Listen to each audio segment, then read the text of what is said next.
रोज कोई ना कोई सवाल पंडित जी के पास आ ही जाता है। हर सवाल के पीछे एक कहानी होती है, क्योंकि जीवन की कोई भी परेशानी अचानक से नहीं आती। उसके पीछे सालों से एक भूमिका बन रही होती है। हमारे फैसले, हमारी इच्छाएं और हमारा व्यवहार सब मिलकर आने वाले कल की इबारत लिखते हैं। इसीलिए अगर आज की किसी परेशानी का हल तलाशना है, तब पुराने दिनों के पन्ने पलटने जरूरी हो जाते हैं। ऐसी ही एक किताब के पन्ने पलटने जा रहे हैं पंडित जी, ताकि उसकी मदद से किसी की परेशानी का हल गीता के पन्नों में तलाश सकें। पंडित जी के पास जो समस्या सवाल बनकर आई है, वो कहीं बाहर से नहीं है, उनके खुद के घर से, उनकी जान से ज्यादा प्यारी छोटी बहन उर्मिला के घर से आई है।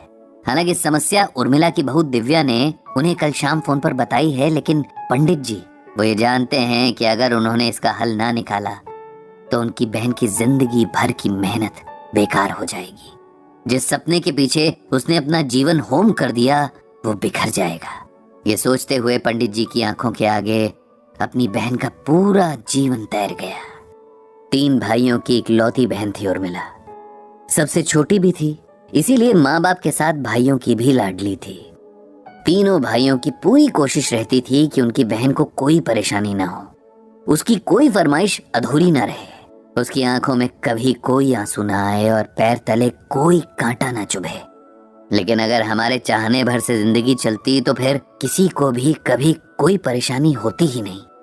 किस्मत में जो लिखा है वो कई बार हमारी इच्छाओं के एकदम उलट होता है और इस पर किसी का जोर चलता ही नहीं। उर्मिला और पंडित जी समेत सभी भाई बहन जिस वक्त में बड़े हुए, उसके समय लड़कियों को पढ़ाई के कम ही मौके मिलते थे।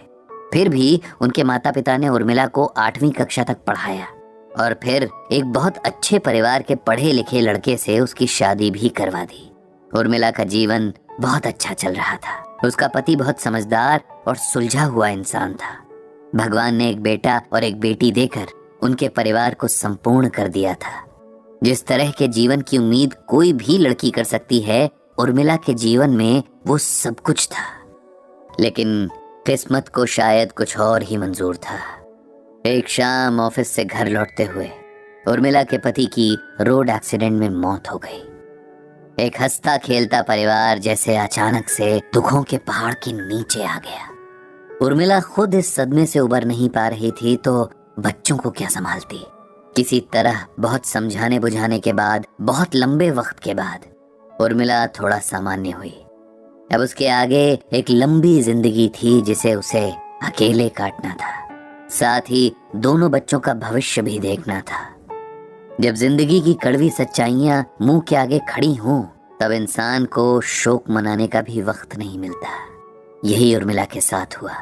भाइयों ने अपनी तरफ से हर संभव मदद करने का वायदा तो किया, लेकिन उर्मिला जानती थी कि उनके भी अपने परिवार, अपनी जिम्मेदारियां हैं। आखिर कब तक वो लोग उसका और उसके बच्चों का बोझ उठाएंगे।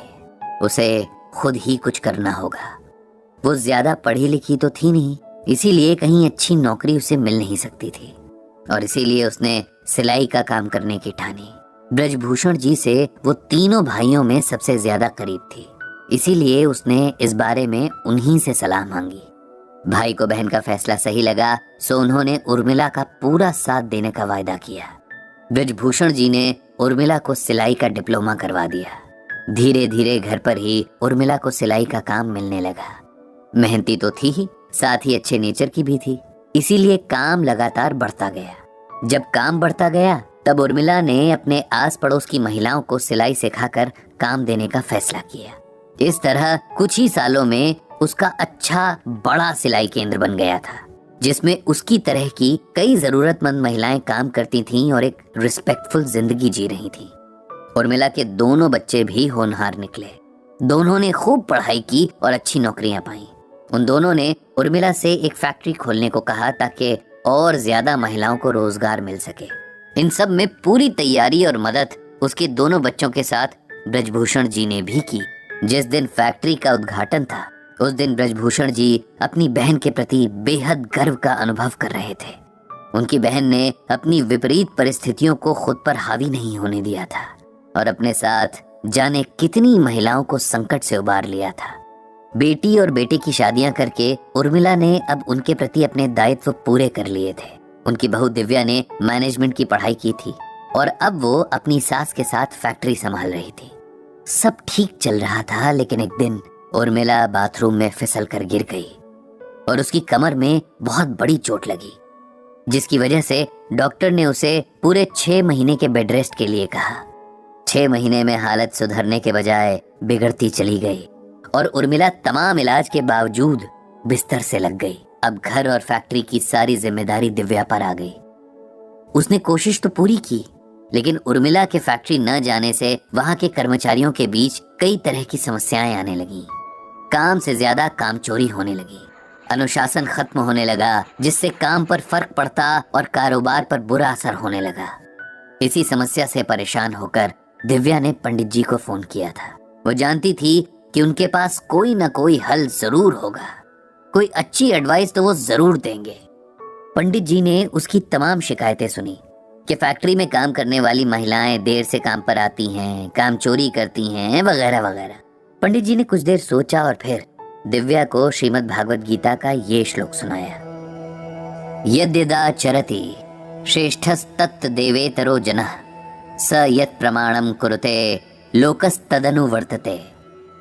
इसका अर्थ है कि हे अर्जुन, श्रेष्ठ पुरुष जो जो आचरण करता है, संपर्क में आने वाला पुरुष भी वैसा ही आचरण करते हैं। वो जो कुछ प्रमाणित कर देता है, समस्त मनुष्य समुदाय उसी का अनुसरण करने लगते हैं। इसका मतलब ये है कि बेटी, हमारा समाज और इसमें बसने वाले लोग अपने लिए आदर्श ढूंढते हैं। ऐसा आदर्श जब उन्हें मिल जाता है तब वे भी उसके गुणों को अपने व्यक्तित्व में उतारने लग जाते हैं। इस तरह पूरा समाज एक आदर्श समाज बन जाता है। अगर इसका दूसरा अर्थ हम देखें तो वो इस तरह होगा कि किसी से भी कुछ अपेक्षा रखने से पहले हमें वैसा आचरण खुद भी करना पड़ता है, तभी हम अधिकार से दूसरों से अपेक्षा रख सकते हैं। यदि तुम चाहती हो कि तुम्हारे लिए काम करने वाले लोग आदर्श हों, तब तुम्हें भी उनके लिए आदर्श बनना पड़ेगा, ताकि वो तुम जैसा बनना चाहे। तुम्हारी सास यानी उर्मिला उनके लिए वही आदर्श थी। वो हमेशा फैक्ट्री का समय शुरू होने से आधा घंटे पहले पहुंच जाती थी। गेट पर खड़ी होकर आने वाले लगभग सभी स्टाफ मेंबर्स से मिलती, उनके हालचाल पूछती, अगर किसी को कोई समस्या हो तो उनकी मदद करने की कोशिश करती। काम के दौरान पूरी फैक्ट्री में घूमती रहती कि कहीं कोई दिक्कत तो नहीं। इस तरह स्टाफ को वो हमेशा उनके बीच मिलती। उनके सुख दुख में हमेशा साथ रहकर उर्मिला ने उन्हें बिल्कुल अपने परिवार की तरह बना लिया था। इसी वजह से सभी महिलाएं काम को अपना काम समझकर करती और सब खुश भी रहते। अब तुम सोचो कि मालकिन की तरह आधे दिन फैक्ट्री जाना, अपने एयर कंडीशन वाले ऑफिस में बैठे रहना और सिर्फ काम की बातें करना, ये बिहेवियर तुम्हें उन काम करने वाली महिलाओं के करीब लाएगा या उनसे दूर करेगा? दिव्या को अब समस्या की जड़ भी समझ आ रही थी और समाधान भी दिख गया था। उसने पंडित जी को बहुत बहुत धन्यवाद कहा और मन ही मन उनकी सलाह पर अमल करने का संकल्प लिया। पंडित जी ने भगवान श्री कृष्ण और श्रीमद् भागवत गीता को प्रणाम किया और प्रार्थना की कि प्रभु सभी को सही राह दिखाएं।